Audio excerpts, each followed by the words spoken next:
Hello students.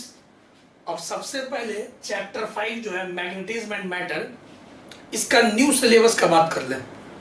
इसमें पूरा matter हटा दिया है, जो नया सिलेबस है। ऐसे भी थ्योरेटिकल था, तो ये जो चैप्टर है ऐसे भी कंपटीशन के काम का नहीं है। मेडिकल आईआईटी में पहले से नहीं पूछता है, ठीक है। और बोर्ड्स में था थ्योरेटिकल चैप्टर है, पूरा थ्योरेटिकल चैप्टर है।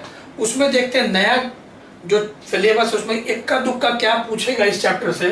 सिलेबस ऐसे आपके पास है, या तो आप सीबीएसई के साइट से डाउनलोड किए होंगे या तो हमसे लिए होंगे व्हाट्सएप से। तो करंट लूप पहला topic, as magnetic dipole and its magnetic dipole moment, पहला टॉपिक जो ये आपके सिलेबस में। पहले सिलेबस का बात कर लीजिए। दूसरा है magnetic dipole moment of revolving electron, ये आज ही पढ़ेंगे। फिर तीसरा है bar magnet as equivalent solenoid, bar magnet और सोलेनोइड इक्विवेलेंट है। तीसरा मैग्नेटिक फील्ड लाइंस, ये हम पहले ही चैप्टर 4 के स्टार्टिंग में पढ़ा दिए। मैग्नेटिक फील्ड लाइंस चैप्टर 4 के स्टार्टिंग में पढ़ा दिए, इसका पांचों प्रॉपर्टी, तो ये पहले ही हो चुका है। और लास्ट है जो इंपॉर्टेंट है, earth magnetic field and magnetic elements of earth.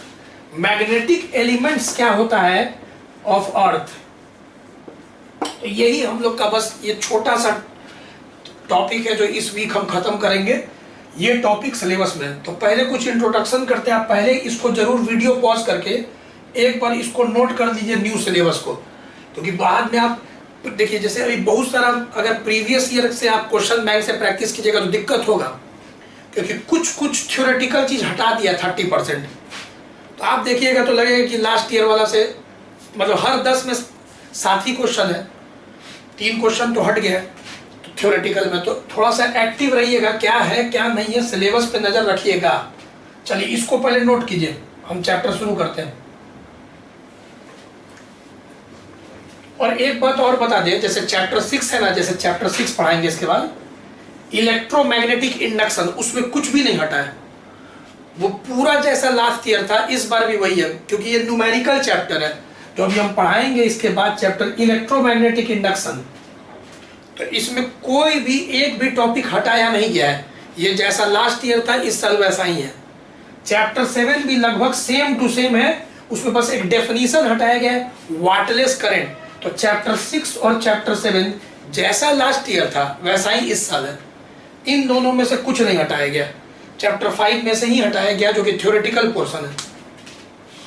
तो चैप्टर 6 और 7 हम लोग को पूरा पढ़ना है, जस्ट का 10। चलिए नोट कर लिए चैप्टर का नाम और सिलेबस जरूर नोट करें स्टार्टिंग में, ताकि दिमाग में रहे। चैप्टर 6 और 7 तो पूरा पढ़ना ही है। देखिए इसमें थोड़ा इंट्रोडक्शन करते हैं, सिलेबस पे बाद में आएंगे। तो अब फर्स्ट टॉपिक देखते हैं, पोल स्ट्रेंथ या मैग्नेटिक चार्ज क्या होता है। पोल स्ट्रेंथ, बार मैग्नेट का पोल स्ट्रेंथ। तो देखिए एक बार मैग्नेट है, ठीक है, और बार मैग्नेट का एक साउथ पोल होता है और एक नॉर्थ पोल होता है, सब जानता है। और यहाँ पे थोड़ा सा अंदर से पॉइंट करिए, ये एक इलाका है जहाँ पे मैग्नेटिक स्ट्रेंथ माना जाता है सिचुएटेड है। जैसे सेंटर ऑफ मास पढ़े थे, तो कैसे मान लेते हैं पूरा मास है, लेकिन एक हम लोग का सेंटर ऑफ मास है जहाँ पूरा मास सिचुएटेड है।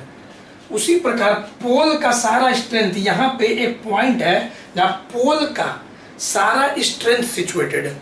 अब पोल का स्ट्रेंथ सिचुएटेड है, इसका अर्थ क्या, जैसे कि आमतौर पे दूसरा कोई मैग्नेट आएगा या कोई लोहा लक्कड़ कुछ आएगा तो ये इसको अट्रैक्ट करेगा। तो इसका हर पॉइंट का कोई भी मैग्नेट है, मैग्नेट का मतलब क्या है कि हर जगह कोई ना कोई मैग्नेटिक स्ट्रेंथ है। मैग्नेटिक स्ट्रेंथ का मतलब दूसरे को अट्रैक्ट करने का क्षमता। कोई भी लोहा कोई भी आएगा अगर, तो उसको अट्रैक्ट करने का क्षमता, स्टील, लोहा, कोबाल्ट, कुछ भी, तो इसको अट्रैक्ट करेगा। या दूसरा कोई चुंबक आएगा तो अट्रैक्ट या रिपेल करेगा। तो हर पॉइंट का कुछ ना कुछ मैग्नेटिक स्ट्रेंथ है। पाया गया कि सबसे ज्यादा जो मैग्नेटिक स्ट्रेंथ होता है वो पोल पे होता है। आप सुने होंगे कि एक मैग्नेट का दूसरे को अट्रैक्ट, दूसरे मैग्नेट को अट्रैक्ट या रिपेल करने का सबसे ज्यादा क्षमता कहाँ पे होता है, तो पोल पे होता है। ये आप जानते हैं बचपन से कि पोल पे मैग्नेट का स्ट्रेंथ ज्यादा होता है, ठीक। तो अब पाया गया कि एकदम एंड पे नहीं, थोड़ा अंदर एक ऐसा पॉइंट है एंड पे नहीं, एज पे नहीं, थोड़ा अंदर एक पॉइंट है जहां पे सबसे ज्यादा मैग्नेटिक स्ट्रेंथ है दूसरे मैग्नेट को या आयरन, निकल, कोबाल्ट, इन सबको अट्रैक्ट करने का, स्टील, इनको अट्रैक्ट करने का सबसे ज्यादा क्षमता। तो ये ऐसे पॉइंट किया जाता है जहां पे मैक्सिमम मैग्नेटिक स्ट्रेंथ है, मैक्सिमम मैग्नेटिक स्ट्रेंथ। तो इसको डिनोट करते हैं साउथ पोल, ये है नॉर्थ पोल। मतलब एक पॉइंट ले लेते हैं साउथ पोल, नॉर्थ पोल, और मान लेते हैं कि यहाँ पे एक नेगेटिव मैग्नेटिक चार्ज है और यहाँ पे एक पॉजिटिव मैग्नेटिक चार्ज है। काल्पनिक रूप से अज्यूम कर लेते हैं कि साउथ पोल पे सिचुएटेड है negative magnetic charge, north pole पे पॉजिटिव मैग्नेटिक चार्ज। और मैग्नेटिक चार्ज का ऐसा यूनिट है एम्पियर मीटर। जैसे इलेक्ट्रिक चार्ज, तो इलेक्ट्रिक चार्ज तो रियल चीज था और उसका यूनिट क्या था इलेक्ट्रिक चार्ज का? Coulomb. Electric charge 5 coulomb 6 coulomb बोलते थे ना। अब यहाँ इलेक्ट्रिक चार्ज नहीं है, मैग्नेटिक चार्ज है, अज्यूम है, काल्पनिक, और उसका यूनिट है एम्पियर मीटर। ठीक है, तो एक बार पढ़ देते हैं क्या क्या बोल रहा है। पोल स्ट्रेंथ और magnetic charge, the strength of magnetic pole. तो मैग्नेटिक पोल का जो स्ट्रेंथ है टू अट्रैक्ट मैग्नेटिक मटेरियल्स, वही जो बताया, आयरन, निकल, स्टील, कोबाल्ट, ये सबको जो अट्रैक्ट करता है, या दूसरा कोई मैग्नेट ले तो उसको अट्रैक्ट या रिपेल कर सकता है। तो मैग्नेटिक स्ट्रेंथ, तो magnetic materials toward itself is called pole strength. Pole का स्ट्रेंथ, मैग्नेट के पोल का स्ट्रेंथ, पोल स्ट्रेंथ। तो the strength of magnetic pole to attract magnetic material toward itself is called pole strength. The north pole is assumed as plus QM, बताए थे ना, north pole को plus QM and south pole as minus QM। Pole strength को magnetic charge भी बोलते हैं। The SI unit of pole strength is ampere metre. एक बात और देखिए, देखने में क्या लग रहा है कि यहां से पूरा अगर लेंथ को देखेंगे, यहां से यहां, तो इसको बोलते हैं जियोमेट्रिक लेंथ। जियोमेट्रिक लेंथ जो पूरा दिख रहा है मैग्नेट, एकदम यहां से यहां तक। लेकिन एक मैग्नेटिक लेंथ होता है, क्या बताए कि थोड़ा अंदर होता है मैक्सिमम पोल का स्ट्रेंथ, थोड़ा अंदर होता है दोनों तरफ। तो यहां से अगर आप देखेंगे मैग्नेटिक लेंथ थोड़ा कम होता है, पाया गया है रिसर्च में। मैग्नेटिक लेंथ जो है थोड़ा कम होता है। तो मैग्नेटिक लेंथ यहां और यहां के बीच में पाया गया है रिसर्च में। थोड़ा जान लीजिए कि magnetic length by geometric length का जो रेशियो है, अब मैग्नेटिक लेंथ तो कम है और जियोमेट्रिक लेंथ देखने में जो लेंथ था पूरा, जबकि मैक्सिमम जो स्ट्रेंथ है मैग्नेटिक स्ट्रेंथ वो थोड़ा अंदर है, अभी बताए थे। तो रेशियो 1 से कम आएगा। तो 0.84 ये एक्सपेरिमेंटली फाइंड है, बस ब्रेन में रखें, कभी आता नहीं है यूज, लेकिन बस इंफॉर्मेशन के लिए बता दिए। तो मैग्नेटिक लेंथ का मतलब आप समझ गए, पोल स्ट्रेंथ का मतलब समझ गए, पहले इसको नोट करिए। अब मैग्नेटिक डाइपोल, बार मैग्नेटिक डाइपोल है। तो पहले हो गया पोल स्ट्रेंथ, मैग्नेट के पोल का स्ट्रेंथ, जिससे वो अट्रैक्ट करता है दूसरे मैग्नेटिक मटेरियल्स को। मैग्नेटिक मटेरियल्स आयरन, निकल, कोबाल्ट, स्टील, टुवर्ड इटसेल्फ। चलिए इसको वीडियो पॉज करके नोट करिए।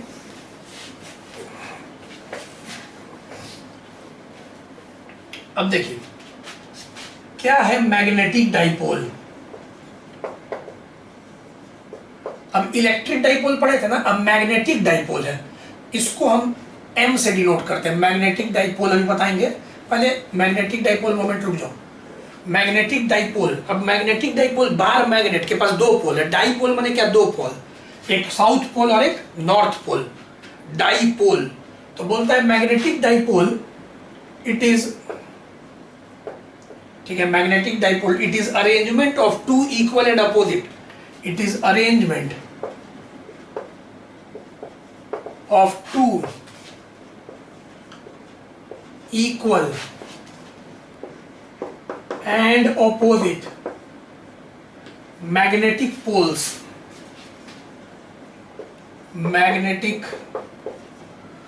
poles separated by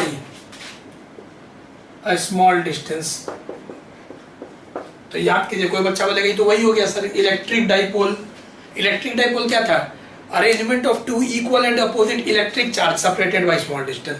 तो जैसे इलेक्ट्रिक डाइपोल था, अब मैग्नेटिक डाइपोल है। बार मैग्नेटिक डाइपोल है, मैग्नेटिक डाइपोल। ठीक है, तो इसका एग्जांपल क्या क्या हो गया? मैग्नेटिक डाइपोल का एग्जांपल क्या क्या है? तो बार मैग्नेट तो साफ दिख रहा है, बार मैग्नेट। फिर देखिएगा करंट कैरिंग लूप, प्रूफ करेंगे कि करंट कैरिंग, बाद में बताएंगे, प्रूफ करेंगे कि करंट कैरिंग जो लूप है, करंट कैरिंग कॉइल है, वो भी एक मैग्नेटिक डाइपोल है। ऐसे भी आप सोच सकते हैं, देखिए कैसे, जैसे बार मैग्नेट है नॉर्थ साउथ, तो इससे तो मैग्नेटिक फील्ड लाइन निकलते रहता है, नॉर्थ से निकलता है साउथ में जाता है। उसी प्रकार सोचिए ना, कोई करंट कैरिंग लूप है, पहले रफ में सोचिए कि इसमें अगर करंट है, तो करंट है तो हम लोग चैप्टर 4 में क्या पढ़े कि राइट हैंड थंब रूल से इस करंट भी मैग्नेटिक फील्ड लाइंस को पैदा करता है, करंट कैरिंग लूप भी मैग्नेटिक फील्ड लाइंस को पैदा करता है। ठीक उसी तरह से जैसे बार मैग्नेट भी मैग्नेटिक फील्ड लाइंस को पैदा करता है। अब बोलेगा रिवॉल्विंग इलेक्ट्रॉन, पहले सोलेनॉइड लिख देते हैं, सोलेनॉइड, सब इसको बारी बारी हम लोग पढ़ेंगे अच्छा से। सोलेनॉइड, फिर रिवॉल्विंग इलेक्ट्रॉन, इसको आज ही पढ़ाएंगे, रिवॉल्विंग इलेक्ट्रॉन।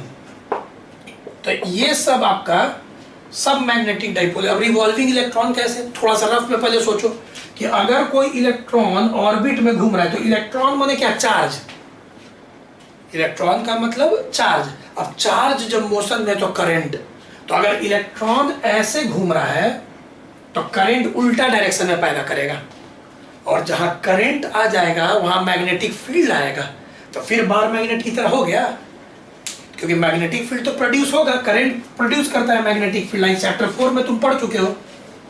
ठीक है, तो ये सब आपका एक तरह का मैग्नेटिक डाइपोल है, जहां से भी एकदम मैग्नेटिक फील्ड लाइंस निकल रहा है। अब हर मैग्नेटिक डाइपोल का एक मैग्नेटिक डाइपोल मोमेंट होता है, या simply magnetic moment, magnetic dipole moment, इसको m से डिनोट करते हैं, m vector, magnetic dipole moment. ये क्या बताएगा?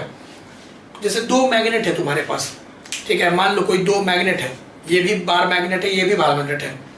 हम बोले कि इस बार मैग्नेट का मैग्नेटिक मोमेंट बहुत ज्यादा है, इसका मतलब इससे आसपास के सराउंडिंग में ज्यादा इसका इफेक्ट ज्यादा है, मोमेंट बताएगा, एक तरह का स्ट्रेंथ बताएगा।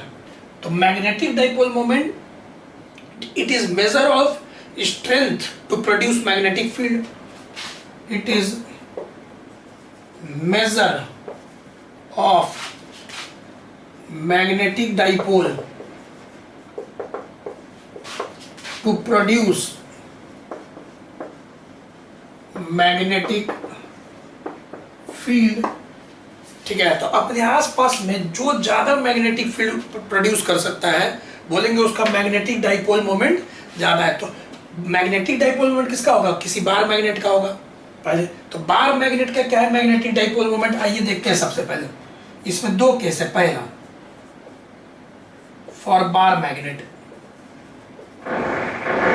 For bar magnet, bar magnet के लिए क्या है? बार मैग्नेट का मैग्नेटिक डाइपोल मोमेंट का फॉर्मूला है चार्ज इनटू सेपरेशन। याद कीजिए, charge into separation, magnitude of either charge, magnitude of either charge into separation, या मैग्नेटिक लेंथ भी लिख सकते हैं। तो मैग्नीट्यूड ऑफ आइदर चार्ज क्या होगा? QM। और सेपरेशन को मान लीजिए, हम मान लेते हैं 2L इस बार, ठीक है, या तो 2A माने थे तो ए ही मान सकते हैं आप। अब कोई बच्चा बोले सेम, उसमें याद कीजिए इलेक्ट्रिक डाइपोल मोमेंट को छोटा p मानते थे, और ये था QD, और D को हम लोग 2A लिखते थे, याद है चैप्टर 1 में। उसी प्रकार से यहाँ पे एक बार मैग्नेट है। पहले बार मैग्नेट को समझिए, इसका एक साउथ पोल है जहाँ पे मैक्सिमम स्ट्रेंथ थोड़ा अंदर होता है, एक नॉर्थ पोल है जिसका मैक्सिमम स्ट्रेंथ थोड़ा अंदर होता है, और एक मैग्नेटिक लेंथ होता है जो बताए थे, जिसको हम अभी 2A मान लिए, 2A, ठीक है, या फिर L बराबर 2A, इसी को L मान लीजिए। तो पहले Q इंटू L, और इसी Q इंटू L को हम लोग फिर L को 2A लिख देते हैं। अब साउथ को क्या माने थे, -qm, नॉर्थ को क्या माने थे, +2qm। याद भी रहेगा क्योंकि नॉर्थ से निकलता है तो उसको पॉजिटिव चार्ज से निकलता है। कंपेयर करिए, कंपेयर उसमें क्या था, माइनस इलेक्ट्रिक चार्ज में इलेक्ट्रिक फील्ड घुसता था, तो इसमें साउथ में घुसता है। तो याद करने का ट्रिक भी है, कंपेयर कीजिए चैप्टर 1 से। तो जैसे चैप्टर 1 में इलेक्ट्रिक के लिए चल रहा था, इस चैप्टर 5 में मैग्नेटिक के लिए चल रहा है। कंपेयर करते रहिए मन में, फॉर्मूला वही है जब चैप्टर 1 का था, खाली इलेक्ट्रिक के जगह पे मैग्नेटिक आ रहा है। ठीक है, उसमें भी बताइए डायरेक्शन क्या था, नेगेटिव से पॉजिटिव। इसमें भी आपका नेगेटिव से पॉजिटिव, साउथ से नॉर्थ ही है। तो इसका जो डायरेक्शन है मैग्नेटिक डाइपोल मोमेंट, देखिए वेक्टर का साइन है, तो its direction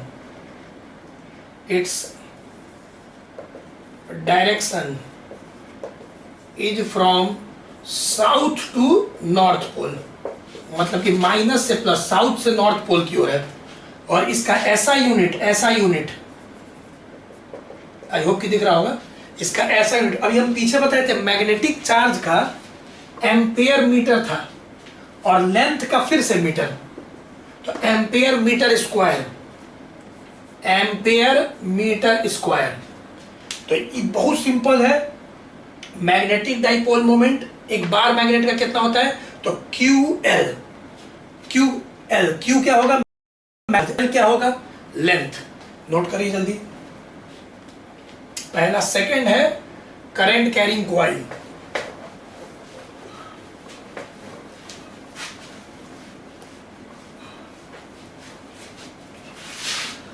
current carrying coil,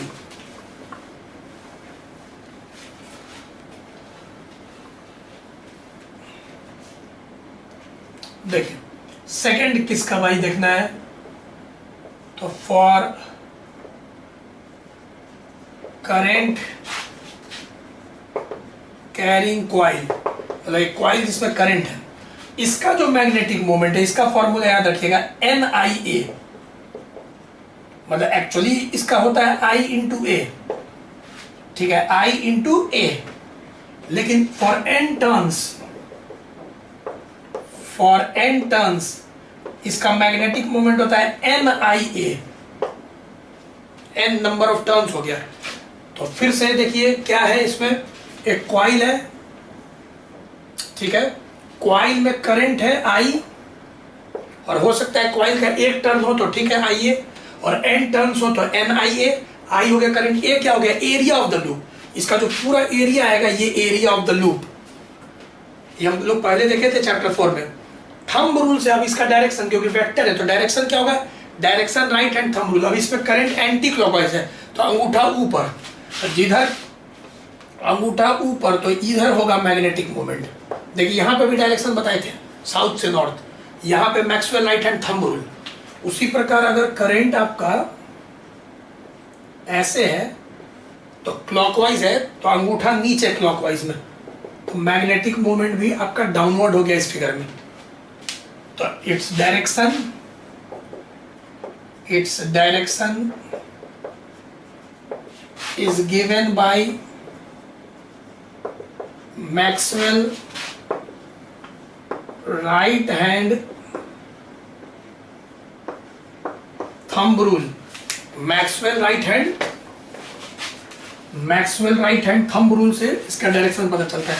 चलिए इसका ऐसा यूनिट बनाइए, देखिए एक्चुअली सब यहीं से घूम फिर के चलेगा, उतना देर से बस यूनिट लिख रहे थे, अब पहली बार समझ में आएगा कि करंट का होता है एम्पेयर और एरिया का होता है metre square, ampere metre square, जो कि हम पहले भी लिख चुके हैं। यहीं से खेल एक्चुअली पीछे चला है, वो हम लोग को पढ़ना पड़ता है वैसे, लेकिन ऐसा यूनिट अब आपको दिख रहा होगा कि मैग्नेटिक डाइपोल मोमेंट या मैग्नेटिक मोमेंट का एम्पेयर मीटर स्क्वायर। तो एक्चुअली यहां से यूनिट आया है एम्पेयर मीटर स्क्वायर। तो वही बच्चा बोलेगा ओ पूरा खेल ही उल्टा है, हाँ पूरा खेल उल्टा है, यहां से आया एम्पेयर मीटर स्क्वायर, तो यहां पे आ गया एम का एम्पेयर मीटर स्क्वायर। अब मान लीजिए हमको मैग्नेटिक चार्ज का नहीं पता तो हम पहले लिख दिए, क्योंकि वैसे ही बुक में लिखता है, और लेंथ का हम लोग का हो गया मीटर, और हमको मैग्नेटिक चार्ज का नहीं पता तो एम कट गया, आ गया मैग्नेटिक चार्ज का एम्पेयर मीटर। अब समझ में आ गया कि फर्स्ट पेज में क्यों लिखवाए थे एम्पेयर मीटर। तो ऐसे एक्चुअली आता है, यहां से आपका घूम के आता है, वो शुरू से लिखवाना पड़ता है क्योंकि वैसा ही देता है। तो याद रखिएगा, कोई पूछेगा मैग्नेटिक मोमेंट का फॉर्मूला, तो भाई दो अलग अलग है फॉर्मूला है। अगर बार मैग्नेट के लिए पूछेगा मैग्नेटिक डाइपोल मोमेंट या मैग्नेटिक मोमेंट का फॉर्मूला, तो बार मैग्नेट के लिए बोलेंगे क्या, charge into separation, QM into L या QM इंटू 2A। और कोई करंट कैरिंग कॉइल का पूछेगा, एक ऐसा कॉइल जिसमें करंट है, तो फिर बोलेंगे एक टर्न के लिए IA, N टर्न्स के लिए NIA। समझ में आ रहा होगा, तो NIA। चलिए इस पे सब सवाल वाल लेंगे नेक्स्ट क्लास में डिटेल में। अभी बता देते हैं इलेक्ट्रॉन का, जो बहुत इंपॉर्टेंट है, एक इंपॉर्टेंट टॉपिक आज पढ़ाते हैं। चलिए वीडियो पॉज करके इसको नोट करिए।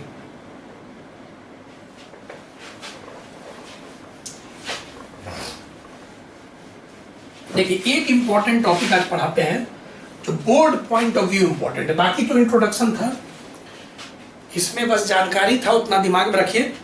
अब आज का एक टॉपिक जो बोर्ड एग्जाम में आता है, very very important, magnetic moment of revolving electron. एक इलेक्ट्रॉन है, 3D में सोचिए, इलेक्ट्रॉन जिसका मास m है, v स्पीड से न्यूक्लियस, ये न्यूक्लियस है पॉजिटिव, गोल गोल घूम रहा है, मतलब एंटी क्लॉकवाइज ऐसे घूम रहा है, तो करंट उल्टा पैदा करेगा। करंट उल्टा क्लॉकवाइज, अगर इलेक्ट्रॉन एंटी क्लॉकवाइज घूम रहा है तो इलेक्ट्रॉन तो नेगेटिव चार्ज है ना, तो नेगेटिव चार्ज का क्या था, जैसे घूमेगा चार्ज उसके उल्टा ना करंट आएगा, तो उल्टा करंट आएगा, तो करंट उल्टा। तो अभी पीछे बताए थे मैग्नेटिक मोमेंट नीचे, तो इसका मैग्नेटिक मोमेंट नीचे, इसको म्यू डिनोट कर दिया। अब कोई बच्चा बोलेगा सर अभी तो आप बताएं एम, इलेक्ट्रॉन थोड़ा स्पेशल है, इलेक्ट्रॉन के मैग्नेटिक मोमेंट को म्यू से डिनोट कर देता है इस चैप्टर में। एम से भी कर सकते थे, एनसीईआरटी म्यू से किया तो हम भी कर दिए। तो magnetic moment of revolving electron को म्यू से डिनोट किया है, एम के जगह पे, स्मॉल एम के जगह पे म्यू से डिनोट किया है। अब एक एंगुलर मोमेंटम होता है, जैसे लीनियर मोमेंटम, क्या पढ़े थे इलेवन में, linear momentum mass into velocity, और सर्कुलर मोशन में angular momentum mass into velocity into radius, और एंगुलर मोमेंटम को L से डिनोट करते थे। तो एंगुलर मोमेंटम जिधर वेलोसिटी घूम रहा है ऐसे, तो एंटी क्लॉकवाइज घूम रहा है, तो एंगुलर मोमेंटम ऊपर, एंगुलर मोमेंटम MVR पढ़े हैं 11th में, लीनियर मोमेंटम, एंगुलर मोमेंटम। तो ये डायग्राम हो गया। तो चलिए सीधे हम लोग मुद्दा पे आते हैं, कोई टाइम वेस्ट नहीं। The magnetic moment of revolving electron is, चलो जी म्यू से डिनोट करता है। अभी क्या फॉर्मूला बताए थे, IA, मैग्नेटिक मोमेंट का फॉर्मूला बताए थे ना, IA। अब ये हम समझाए थे कि इलेक्ट्रॉन जब घूमता है तो इलेक्ट्रॉन चार्ज पार्टिकल है, करंट प्रोड्यूस करता है, चैप्टर 3 में पढ़े थे ना इलेक्ट्रिक करंट। तो IA, अब A क्या हो जाएगा, एरिया पाई आर स्क्वायर, मान लेते हैं R रेडियस में घूम रहा है, और I क्या होगा, चार्ज बाय टाइम।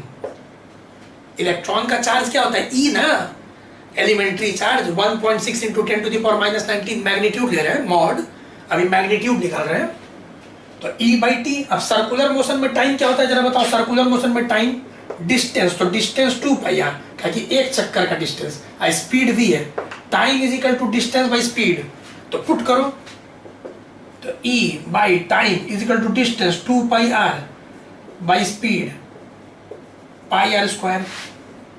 यहां से काट उठ के देखो EVR/2 दिख रहा होगा, क्योंकि v ऊपर आ जाएगा और एक r कट गया, पाई कट गया, EVR/2, इसको फर्स्ट इक्वेशन मान लो। बहुत बार बोर्ड एग्जाम में यहीं तक आया है, बहुत बार बोर्ड एग्जाम में 2 मार्क्स में यहीं तक आया है, 2 मार्क्स में, कि so that the magnetic moment of revolving electron is EVR/2। तो कितना आसानी से तो तुम कर लोगे अगर यहां तक आता है। अब आगे चलो, अगर यहां तक आएगा तो यहीं तक करना बोर्ड एग्जाम में। अब आगे देखो इसमें क्या है, अब सब जान रहा है, the angular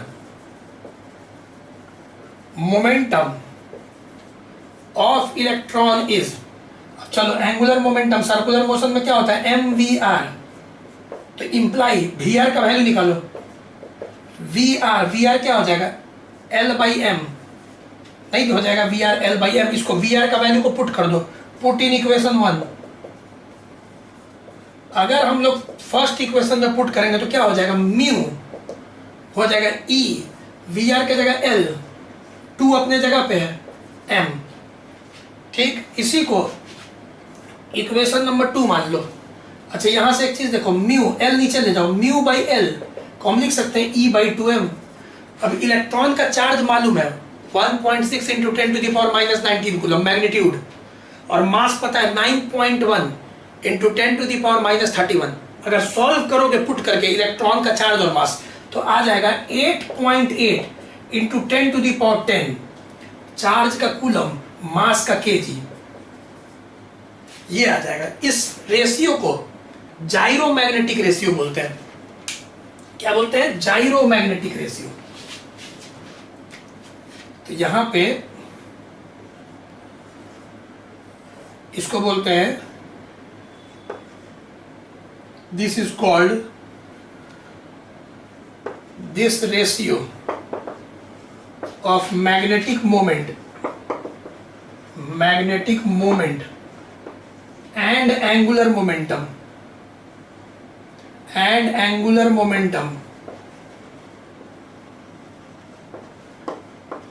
of electron is called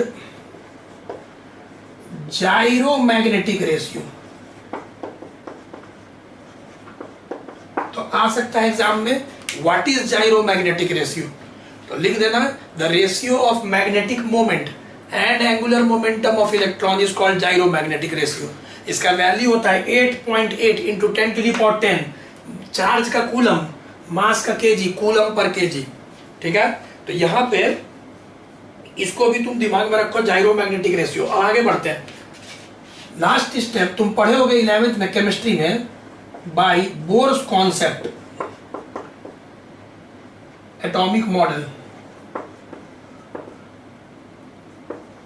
चलो देखो, नील बोर का तुम एटॉमिक थ्योरी का मॉडल पढ़े होगे केमिस्ट्री में, उसमें तुमको पढ़ना था केमिस्ट्री में 11th में चैप्टर 2 एटॉमिक स्ट्रक्चर में पढ़ना था कि नील बोर बोला था कि एंगुलर मोमेंटम इलेक्ट्रॉन का होता है NH/2π। आई होप कि पढ़े होगे, L बराबर NH/2π, 11th standard chemistry chapter 2 atomic structure. N क्या चाहिए, नंबर ऑफ ऑर्बिट, 0 1 2 3 4, मतलब number of orbit, first orbit second orbit. 0 लिखने का जो, 0 माने कोई ऑर्बिट ही नहीं हुआ, तो 0 छोड़ दो, first orbit second orbit third orbit, ठीक है। H क्या चाहिए था, प्लैंक्स कांस्टेंट, याद है प्लैंक्स कांस्टेंट, सुने होंगे केमिस्ट्री में, Planck's constant 6.626 into 10 to the power minus 34 joule second. Joule second देख लेना, लिख लेना अच्छा से, ये थोड़ा छोटा लिखा गया है, joule second 6.626 into 10 to the power minus 34 joule second. इसको पुट कर देते हैं हम लोग इक्वेशन 2 में, आंसर आ जाएगा, पुट इन इक्वेशन 2। जैसे ही तुम इक्वेशन 2 में पुट करोगे, एंगुलर मोमेंटम म्यू आ जाएगा। चलो L बाई L के जगह पे पुट करेंगे, तो L के जगह पुट करोगे तो NEH, देखो न्यूमरेटर में NH तो समझ गया, E भी है, L के जगह पुट कर रहे हैं, 2 2 जा 4 हो जाएगा, 4πm। m क्या चाहिए, मास ऑफ इलेक्ट्रॉन, E क्या है, चार्ज, H क्या है, प्लैंक्स कांस्टेंट, N क्या है, number of orbit, first orbit में इलेक्ट्रॉन है यहाँ पे, सेकंड ऑर्बिट में, थर्ड ऑर्बिट पे, किस ऑर्बिट में इलेक्ट्रॉन है, तो अपना इलेक्ट्रॉन रिवॉल्व कर रहा है किसी ऑर्बिट में, फर्स्ट सेकंड थर्ड, तो जिस ऑर्बिट में पुट कर रहा है मूव, उसमें पुट कर देंगे N। E पता है, H पता है, M पता है, बाकी सब कांस्टेंट है, देखो ना, E कांस्टेंट है, मास कांस्टेंट है, H प्लैंक्स कांस्टेंट है, पाई कांस्टेंट है। अब खाली नंबर ऑफ ऑर्बिट पता चल जाएगा तो हम लोग को मैग्नेटिक मोमेंट पता चल जाएगा रिवॉल्विंग इलेक्ट्रॉन का। तो यही डेरिवेशन है, खत्म हो गया, यही डेरिवेशन है, खत्म हो गया। बहुत आसान, बहुत बार बोर्ड एग्जाम में सिर्फ यहाँ तक भी आता है, तो यहाँ तक किए, फिर एंगुलर मोमेंटम का वैल्यू पुट किए थे यहाँ, एक नया बात जाने, फिर नील बोर का एटॉमिक थ्योरी जो है उसको पुट किए, L बराबर NH/2π, आंसर आ गया, बहुत इजी था। नोट करो जल्दी, इसमें एक चीज और बताना है। चलो वीडियो पॉज करके, वीडियो पॉज कर लो, नोट करना। इसी में हम लोग को अगर n के जगह 1 रख दें तो मिनिमम आ जाएगा मैग्नेटिक मोमेंट। देखो इसी में टॉपिक है बोर मैग्नेटॉन, नील बोर के नाम पे। देखो म्यू मिनिमम, मिनिमम सबसे कम कब होगा? It is minimum value of magnetic moment of electron. तुम बताओ ये सबसे कम कब होगा? जब n1 होगा। बाकी तो कांस्टेंट है ना, तो कॉमन सेंस है फॉर n मतलब फर्स्ट ऑर्बिट में इलेक्ट्रॉन है तो उसका म्यू मिनिमम होगा, उसका म्यू मिनिमम होगा। चलो n के जगह 1 रख दो, n के जगह 1 तो आ जाएगा हम लोग का EH/4πm। अब E कितना? 9.1 सॉरी 1.6 इंटू 10⁻⁻19, H 6.626, 10⁻⁻34, 4 पाई 3.14, M 9.1, 10⁻⁻31। इस सब को सॉल्व किया जाए तो याद कर लेना तुम 9.27 इंटू 10⁻⁻24 एम्पियर मीटर स्क्वायर। एकदम याद कर लेना ये 9.27 इंटू 10⁻⁻24 एम्पियर मीटर स्क्वायर। इस वैल्यू को बोलते हैं बोर मैग्नेटॉन। मिनिमम वैल्यू जब n1 रखेंगे तो जो मैग्नेटिक मोमेंट का मिनिमम वैल्यू होता है उसको बोर मैग्नेटॉन बोलते हैं और उसका वैल्यू होता है 9.27 into 10⁻⁻24 ampere metre square. Unit बताए थे ना IA, क्योंकि मैग्नेटिक मोमेंट m से डिनोट करो, चाहे इलेक्ट्रॉन थोड़ा स्पेशल है तो उसके लिए अलग सिंबल दे दिया गया है, म्यू दे दिया गया है, m से भी कर सकते थे। तो फॉर्मूला क्या है? IA, तो करंट का एम्पेयर और एरिया का मीटर स्क्वायर। तो यहां तक तुम नोट करो, इसको प्रैक्टिस करो, ये बोर्ड एग्जाम में आता है तुम्हारा। रिवॉल्विंग इलेक्ट्रॉन सिलेबस में प्रैक्टिस कर लो 4 बार, ठीक है? तो फिर मिलते हैं नेक्स्ट वीडियो में। Take care, bye bye.